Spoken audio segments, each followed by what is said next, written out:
VHS 2. I haven't said VHS since like 1999. It feels weird saying that term. You guys hear that? You guys, what is that? Let's go check it out. Come on. I don't know what that is. I think it's come from downstairs in my basement.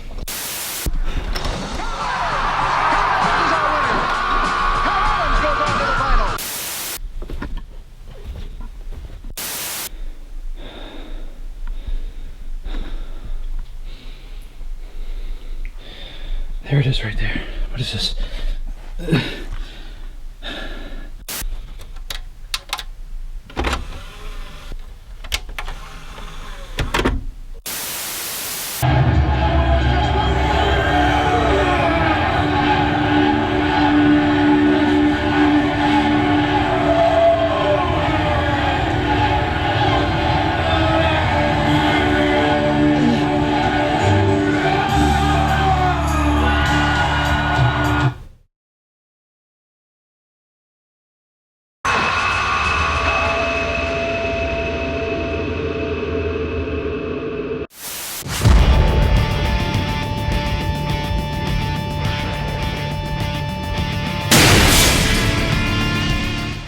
If you guys have never seen the movie Over the Top, the 1980s classic starring Sylvester Stallone where he's an arm wrestler and a truck driver, you probably couldn't appreciate the full impact of what just happened downstairs in my basement.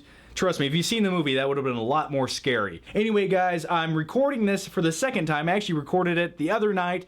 I was messing around with my camera. I always do this. I deleted the footage. I punched myself in the head. Let me tell you the scariest part about this. I had to buy the movie on Xbox Live, you know, where you have to buy Microsoft points, but they always make you buy more points than you actually want because they want you to take those extra points and like go buy new sunglasses for your Xbox avatar character. It's like, fuck that. I don't want that. Now, the way that VHS 2 was made, they had 5 different directors, and each director had his own storyline in the movie. The overall storyline that connects the dots is you have 2 private investigators. They're trying to find a missing student, and in their search to do so, they uncover some VHS tapes, and one of the private investigators is sitting there watching each videotape. And usually when it comes to the first-person point of view camera movies, you know, you have a guy walking through a city, oh, there's a monster! Now the rest of the movie I'm gonna be holding my camera! Ah! And it's usually an excuse to make a low-budget movie, but they really take out the creativity behind it. But with VHS 2, they really implement all the creativity, because as much as they use the first-person point of view camera style movie with shaky cam,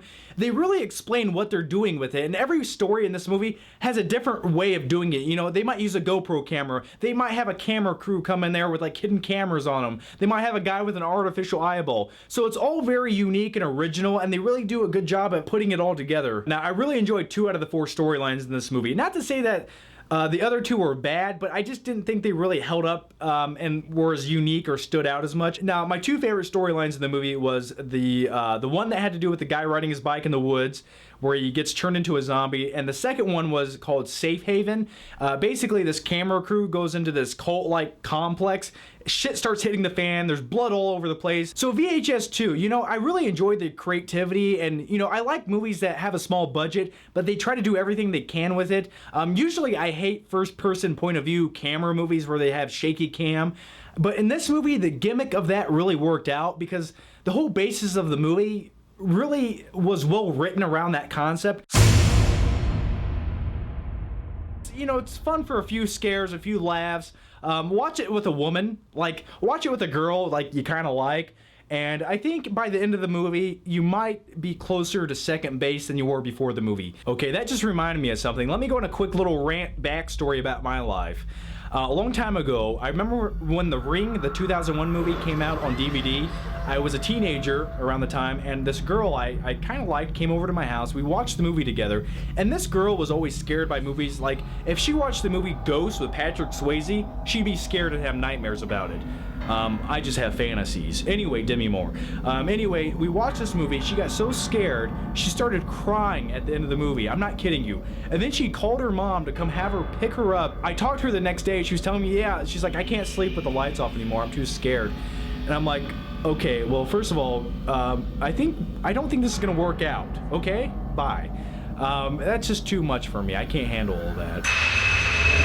So that's a true story about my life. So anyway, guys, thanks for watching, and if you haven't already, check out my last video where we talk about the movie This Is the End. Thanks for watching, and I'll see you guys next time.